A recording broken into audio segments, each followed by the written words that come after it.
Welcome back to another episode of Fix Your BS, where BS stands for belief systems, and we also talk about business systems. And today we're going to bring you somebody that's going to talk to a little bit about money and commercial investing and getting loans and how to structure them and things like that. We have an expert in the financial world, which I'm so excited about.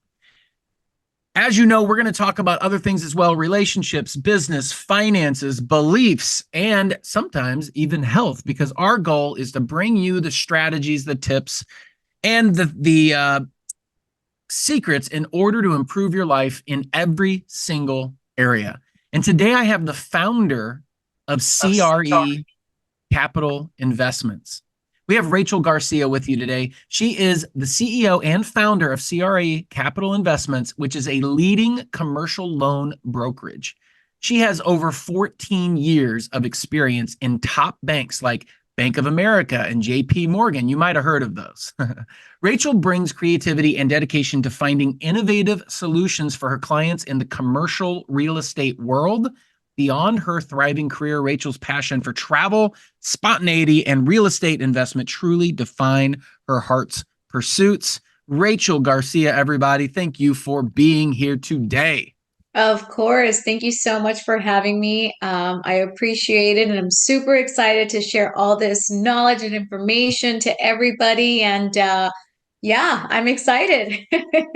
So tell us a little bit about, 14 years of experience. Tell us a little bit about how you got into this space and, what you really love about it.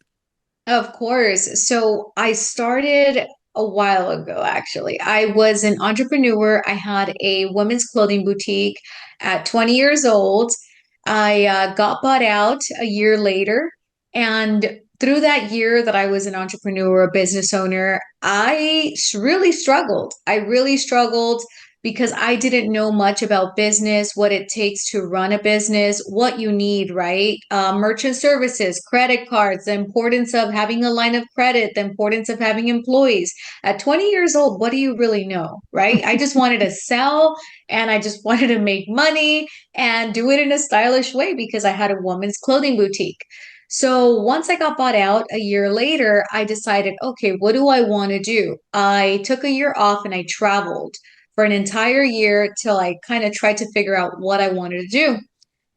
I decided to get into banking, into small business banking, and educate entrepreneurs on how to really run their business and where to start, where to go, opening up, their business checking accounts, creating an entity for their company, and just really setting them up right with their tax ID numbers. I mean, all of it, right from the beginning to the end. And then I just started to work my way up the corporate ladder, doing commercial loans and really educating them, right, on the importance of what a big bank looks for. A big bank such as Chase, Bank of America, Wells Fargo. Those are some of the top three banks I worked for. Well, let's stop there for a second, because that's a really important point. Is I went through this process as well when my business was just doing a few $100,000 a year. There was different things that different categories, different parameters than when your business is doing 1 million plus and 2 million plus. And I didn't know what to look out for. So what are some of the things that people that own a small business, or let's say are starting a small business, what should they look out for? So when you first start off, you obviously want to make sure that you have everything in line, right? That you create, your business checking account for your business, that you have everything. So a lot of small business owners, what they do is they like to mix their personal with their business. And in the beginning, they'll have their personal checking account where they have all their business running through there. So that's number one. Number two, getting everything separated, right? Get a credit card for the business. Start establishing that credit. So in the future, you can eventually buy a building because that's what we do now, right? We do commercial real estate financing. So the importance of building that credit from day one on the business side. So when it comes to you purchasing your building, you all have that credit established within the business, right? we educate clients on SBA loans, right? How does an SBA loan work, and what is the, how does it work, and what do they need in order to require, right? I go over like leasing versus purchasing, the differences between that. There's just so much that's involved, but I would say for starters is separate between the personal and the business to make sure that you're building some credibility for that business.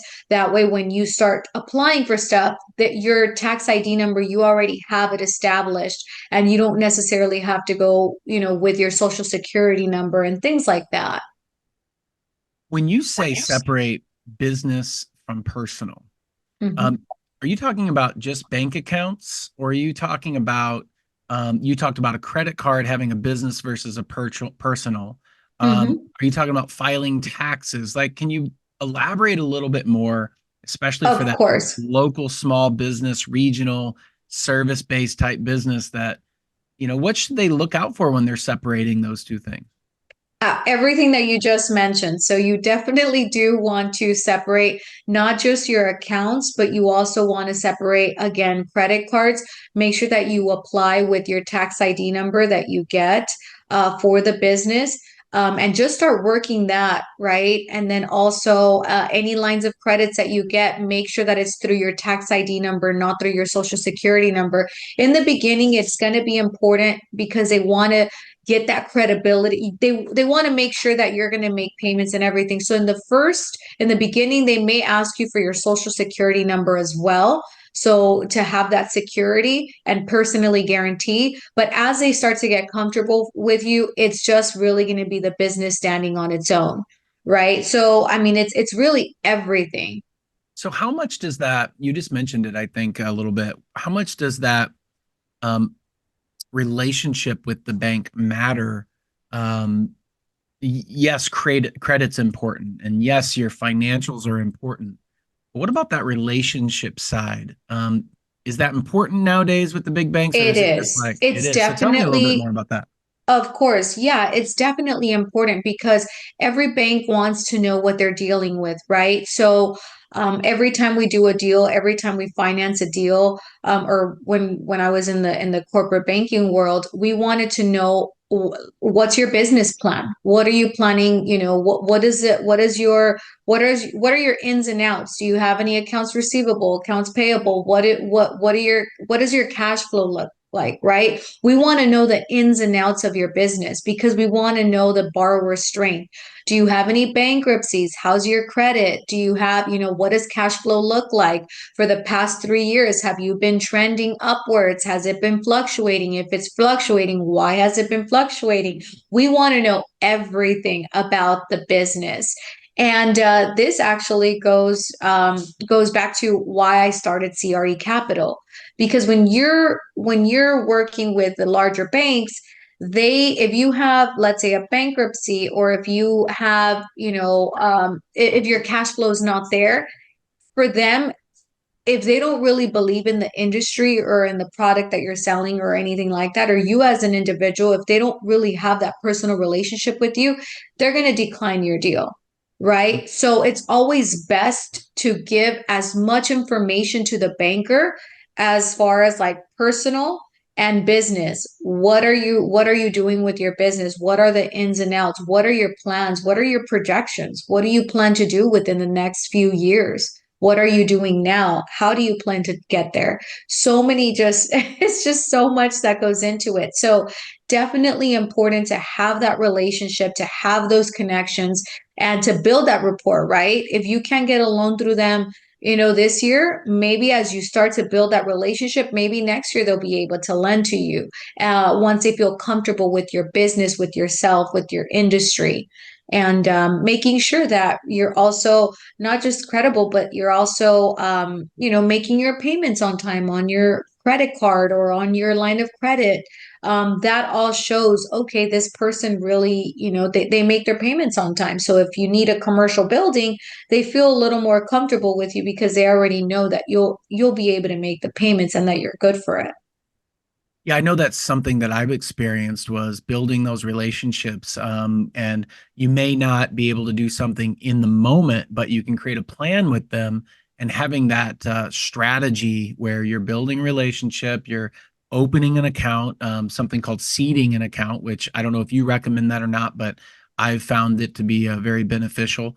To where you do build that relationship, you say, look, I'm helping you, you're helping me, we're working together, we're going to do some deals, we're going to make money, everybody's going to win in this scenario, and you're going to get paid back as the bank, so you don't have to deal with, you know, funding a bad loan or something like that that goes under, because that affects them, the loan officers. It affects their credit or their job, their It viability of does. their job. Yeah. It does. And this is why I decided to be quite honest with you, this is why I decided to leave the banking world because I was only able to finance your A paper clients. A paper meaning you have great credit, great liquidity, great cash flow, no bankruptcies, like just an A paper client.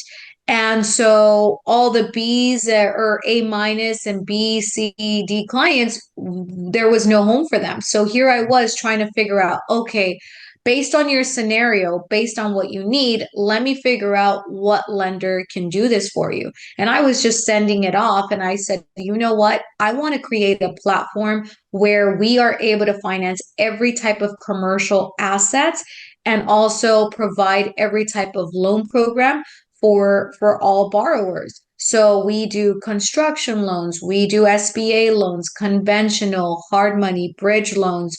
I mean, we do every type of loan program that you can think of, fix and flip loans. And it all is based on the scenario, the client, and what they're looking for. So So, now we have over 500 different lenders and relationships that we've built. So therefore, as a business owner, the benefits of you working with us versus you going direct are huge. You can go directly to a Bank of America, but after 2 months, they're going to tell you, sorry, we can't finance you. At that point, you have already wasted 2 months. With us, you take it through us, and we obviously shop the deal for you. We already know based on your who's going to be able to lend to you. And not just that, but be able to provide the best terms and rates that are compatible for your scenario.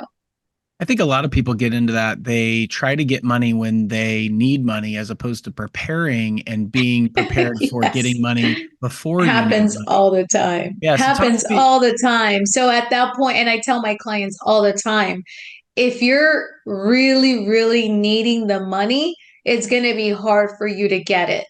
We like to finance, especially in the bigger banks, they like to finance people that don't need it because they have it sitting in their bank accounts. They have millions and millions and they're just sitting, they're sitting on the assets. So it's like we want to lend to them because we know that they have the money.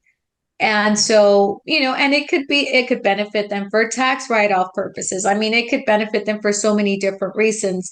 So it's just a matter of really educating them and letting them know the importance. Because a lot of them, um, they've been taught differently, especially their CPAs telling them like, oh, they don't report much just so they don't pay Uncle Sam. But at the end of the day, then it's a struggle to try to get a loan to purchase a building.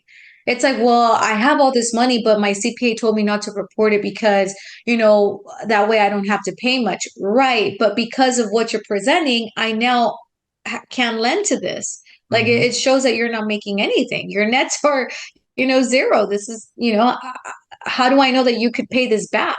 Mm. So you have to really sit down with your CPA and your banker or, the person that does your finances to really figure out, okay, how can we get creative here without, looking like I'm negative on my taxes. Well, I think a lot of planning goes into that. I just posted something on Instagram the other day, which was talking just about that.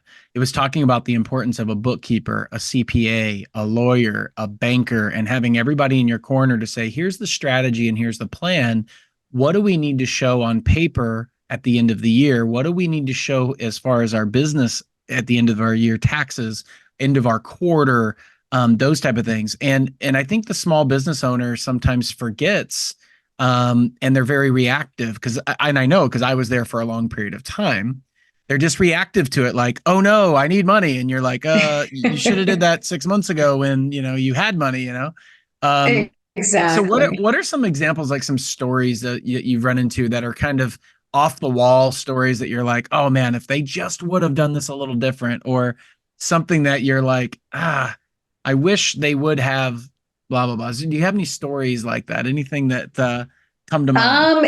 I mean, I get, I get different stories on a daily basis, different scenarios, but there has been a few where they open escrow, right? They're looking to purchase a commercial building. They open escrow, they go through a bank, their local bank, and then, after the bank working on it for 2, 3 months, they tell them, I'm sorry, I can't do it because I think this guy had a tax lien and he owed Mm, about over $2 million in tax liens. Right. wow. So they didn't want to lend to him. So by the time he came to me, he was already, I mean, we were struggling to get extensions on, through escrow because he had already wasted 3 months. He was Right. way, way over it. Not just that, but the property, it was in really, really bad shape and needed a lot of work. So with these type of scenarios, you really need to structure it differently, right? You need to, for something like this, it would have been best from the get-go. Had I jumped into this from the beginning, we would have put a bridge loan on this property, paid off the tax liens, and then the rest purchased the building, right? And also gave them some money for the rehab to fix up the building, stabilize it, because it was like a mixed use. So it had retail and residential in the back. It also had units. So stabilize the property. Once you stabilize it, then you refinance it back into a conventional loan. But at that point, it's in better shape and it's fully stabilized. So you already have some cash flow coming in. But right off the bat, a bank is not going to lend to a property like that. It was falling apart. Right, so exactly. Well, a bank so wants, people don't realize that a bank wants the most secure return on their investment that they can exactly, possibly get. And so that's where the because that's their credibility, collateral. right, exactly. Yeah, like they're in the business of making money off the loans that they give. They don't want to take the property back. That's a pain to them. That's not good on their books. Exactly. And this was the borrower's first commercial property as well. So that was a huge red flag for them. It's like, wait, this property needs a lot of work. It's not stabilized, so many vacancies, and this is your first investment. Yeah, probably not. And you have tax liens? Yeah, I don't think so. Yeah, But right. had he gone bridge, it doesn't really matter, right? Because the guy was liquid. He had the down payment, he's making a lot of money, and he wanted to, buy an investment. But going, with a bank, a traditional loan was not the route to take. So he definitely, really risked it. I think a lot of people don't realize too that just because you were told no by a bank or just because you were told no by somebody doesn't mean that you can't continue to shop around. They forget that banks are businesses and there's other ways to generate capital that may not be ideal of what you were hoping for, but can still get the job done. So tell me like some Exactly. of the different things that you've put together, some of the different opportunities that you're like, oh man, I've been able to take a little bit of this, like you mentioned, a bridge loan, which then we were able to turn into a SBA loan or whatever. So tell us, I mean, just like different options that people may not even be aware of. And people, believe it or not, they think, oh, well, I walked into a Bank of America and I walked into a Chase, and they both told me no, so I guess I'm not, eligible to buy. But that's not the case. It's like, how bad do you really want it? Do you want to pay for it? Because if you have the liquidity and you have the down payment, we could get very, very creative. It's just a matter of, do you really want it, right? And how do you want to pay for it? But that's what I love about CRE Capital, is that we are able to get creative and we are able to go based on your scenario, and we ask for all the red flags up front. We always ask, let me know what is wrong with your file. Like, do you have any bankruptcies? Do you have any, how's your credit? How's your liquidity? Do you own any other real estate? Are you a new investor? How seasoned are you? I mean, there's just so many questions that we ask, right? But That's part of vetting the borrower to make sure, okay, this is what we're looking at. And then from there, then that's when we work backwards. Okay, are you rate sensitive? Are you fee sensitive? Are you, do you need to close in a certain amount of time? Like what are we looking at, right? And then from there, we kind of start to work it. But yes, it happens more often than not where, they're like, I already went to two different banks and they told me no. So, I mean, you're my last resort. I really want the property, but I feel like I can't get the property. And I'm like, listen, we can get creative. If you really want it, we can make it happen. Yeah, that's Sometimes amazing. borrowers have came in with 0% down because they really didn't have any liquidity, and we just crossed, their property, their residential home that was fully paid off. And so it's just about how comfortable do we feel, right? Is there enough? Do we like the collateral? Is there enough equity in there? If there is, then sometimes you don't even have to come in with anything, really. And if that's So what you're worried about, then we're good. I love one of the ways you're saying this though, because there's really, from your perspective, you do this all day and there's no real emotion in it. You're just like, okay, well, let's see, figure it out. Let's see if we can make the deal work. And I can so see how this is such a fun job for you because you're like, let's put this puzzle together. Let's take all this Yeah. information and see what's out there and put it together. And when you have a win, that's like, oh, that guy didn't think we'd be able to do it, and we got it done for him. And so there's a win all the Yeah. way around. But Yeah. one of the things that you're mentioning is, when people come to you, one of the things that I would recommend to people is just to be completely honest with, here's where I am, because it's really cut and dry from your perspective. There's no, you know, judgment or anything like that. It's like, look, here's what it is. Who cares about the past? Who cares about what you did? I've had this. This is what's going on. Here's what I'm trying to do. Here's my credit. Here's the cash flow that I have, and just putting it all out there. So then you can go, okay, let's see, based on my expertise, what deal is potentially available? Because I'm sure you work with dozens upon dozens of banks and have tons of different potential options. I Um, do. and the other thing is, it never hurts from the buyer's perspective. From my perspective, if I was going to come to you and I was going to put a deal together and say, hey, can you help me do this? It never hurts from my perspective to see what the deals are. What is the potential here? And from your perspective, you're like, look, this is what I can get you. And I do that occasionally. I have people that I work with, and I'm like, hey, I'm looking to do this thing. Let's see what's out there. And they'll put it out there and they'll put the feelers and they'll be like, here's what I can get you. And I'm like, that's not really what I'm looking for because it doesn't work for this deal. Then they're like, okay, cool. I'll keep my eyes open and ears open. And I think, I don't know if you find this, but I feel like a lot of people that I work for feel guilty or bad about doing that. And I'm like, you don't understand. They don't have the opportunity to find the deal unless you come to them and go, here's what I got.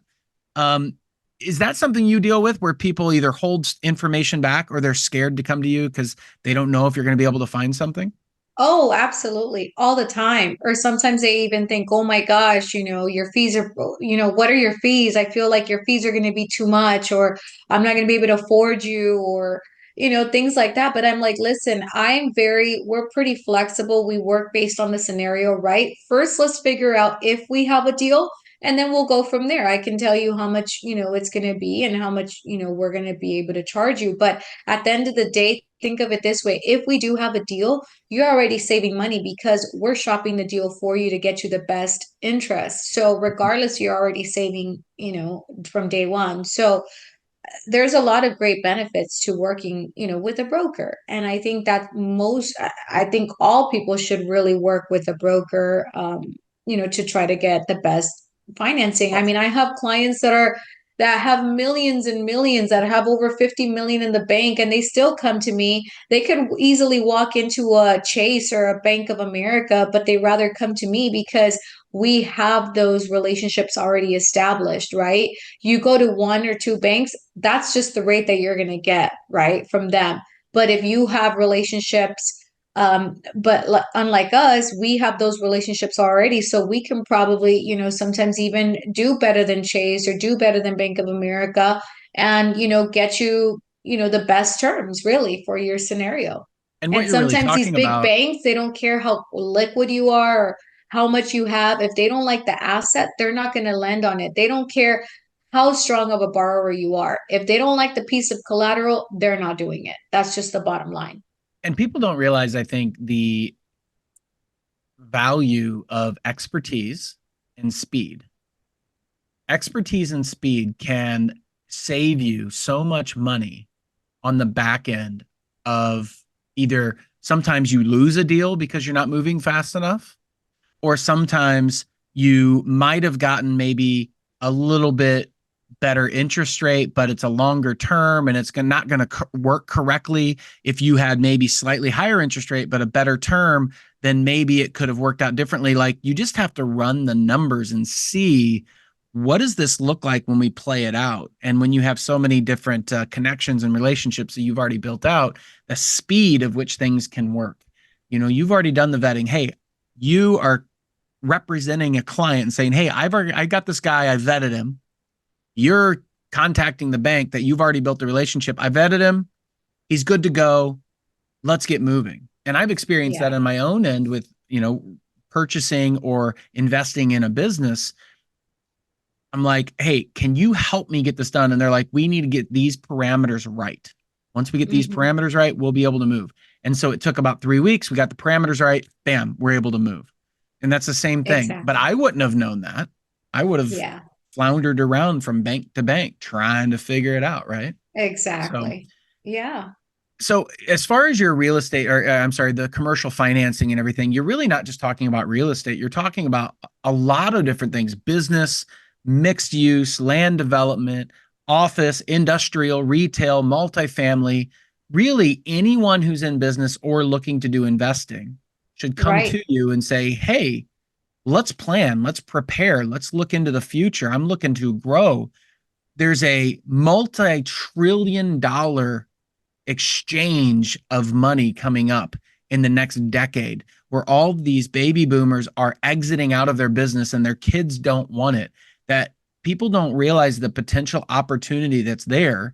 And if they can set themselves up with somebody like you, or if they could just set themselves up with you, they could come by and say, hey, look, let's prepare. And they may not be able to use you for 6 months or a year, but when they're ready, you can already have everything ready to go and be like, all right, let's go, let's roll, as opposed to the firestorm. Do you find most people come to you in time of need or in time of preparation?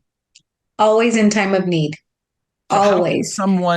how can someone flip the script? Instead of waiting until they're in need, what would you recommend for them to do to prepare to get ready for the future, or for financing, or for bridge loans, or for SBAs, or whatever? What would be the steps? I would say start educating yourself, right? Start educating yourself. Find, some good tools, resources, reach out to myself or even bankers, right? What do you guys look for? What do you guys, what are you guys looking for? What do you guys need, for a business owner to get XYZ? Just really go over all of the tools and resources. There's so much out there. There's so much information that people don't realize it's really at your fingertips. So I would say educate yourself and leverage all those tools and resources that you have available. Reach out to myself or anybody that's within the industry and just pick our brain. Ask us, what do you need? I'm thinking of 2 years down the line or next year, I'm looking to buy a commercial building. How do I do it? Put it this way, a lot of business owners till this day don't know that they could buy a business or a commercial property with as little as 10 to even 0% down. Yeah. And they feel like it's such a far, they feel like it's such a far reach. And it's really not. It really is not. If you've been in business for over 2 years, you definitely want to start looking into it because there's a huge upside from leasing to actually buying. And a lot of times we'll do the price comparison, or we'll do the comparison like on what your monthly payment would look like versus what you're paying now. And sometimes of course it's significantly higher, but sometimes it doesn't really make too much of a difference. And so it's like, why not buy? Why are To me, it's like you're wasting your money every month renting or leasing versus purchasing, because that's money that's going towards your property, and eventually you could own it free and clear and pull out some of that equity and buy another one. That's how the rich get richer. Well, and people don't realize too, you have other forms of income, not just paying yourself in rent, but you also Hmm. have depreciation, you have appreciation as well. And so Right. in purchasing, I'm a big fan of renting to myself. Any business we buy, we try to buy the building that also has that business in there. So that way we Hmm. can control the rents and we can control the lease and say, well, if let's say you sign a 5-year lease, at the end of that 5 years, if you don't have the first right of approval or of refusal, they could just, hey, well, you can leave, find yourself another place. Exactly. And Exactly. I like control, and business is all about leverage and control. And you're great at obviously finding the leverage points for businesses to where we can get the most money out of it and use that money to make more money, which I love. So everybody, you need to look up Rachel. You can go to her Instagram page, which is CRE_capital_invest. And you can act investments. I'm sorry. Investments. Investments. Yeah. You can actually click the link. It'll be in the show notes here. She also has Facebook. She also has LinkedIn. You can look her up, but great resource, a lot of great information here. And if you own a business, if you're thinking about starting a business or you're thinking about investing in anything, businesses or real estate, Rachel's a great resource to have that you can really prepare, be on the front end of it instead of the back end.